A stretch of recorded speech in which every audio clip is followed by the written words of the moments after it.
पेशवे म्हणजे मुख्य प्रधान म्हणजेच पंतप्रधान.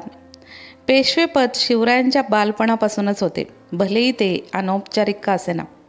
छत्रपती शाहू महाराज 1707 मुघलांच्या कैदेतून सुटून दक्षिणेत आले.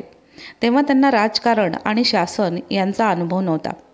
त्यांना घेऊन मिळालेल्या निष्ठावंत लोकांपैकी बहिरोजी मोरेश्वर पिंगळे या स्वराज्य सेवकास पहिले प्रधान पेशवे म्हणून नेमले. बहिरोजी पंत कान्होजी आंग्र्यांच्या तावडीत सापडून कैद झाले.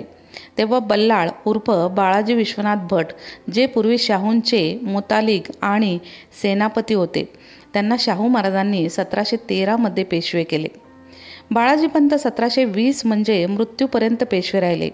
पुढे दरबारातील इतर मंत्र्यांचा विरोध असूनही बाळाजी पंतांचे 20 वर्षीय पुत्र म्हणजे थोरले बाजीराव पेशवे यांना शाहू महाराजांनी प्रदान केले. बाजीरावांचा पराक्रम आपण सर्वच जण जाणतो. 1740 बाजीराव पेशव्यांचा अकाली निधनानंतर काही दिवस त्यांची बहीण बिहूबाई यांचे दीर बाबूजी नाईक बारामतीकर जोशी यांना प्रधानपद लाभले. पण अल्पवधीतच ते त्यांच्याकडून काढून घेऊन छत्रपती शाहू महाराजांनी ते पद बाजीरावांचे ज्येष्ठ चिरंजीव बल्लाळ म्हणजेच बाळाजी बाजीराव म्हणजेच नानासाहेब यांच्याकडे दिले. पुढे नानासाहेब आपल्या मुत्सद्दीगिरीमुळे अधिक प्रबळ होत होते. हे पाहून छत्रपती शाहू महाराजांनी त्यांचे प्रधानपद काढून घेतले. पण त्यावेळी इतर कोणीही हे पद साम्राज्याला वाढलेला कारभार बघून स्वीकारायला सिद्ध होत नव्हते.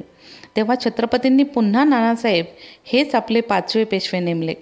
शाहू महाराजांच्या नंतर छत्रपती रामराजे महाराज यांनी 25 सप्टेंबर 1750 रोजी नानासाहेब प्रधान यांच्यासोबत सांगोला करार केला आणि त्यामुळे त्यांचे अधिकार वाढून छत्रपती नामधारी शासक उरले, ज्यातून खरी पेशवाई जन्माला आली.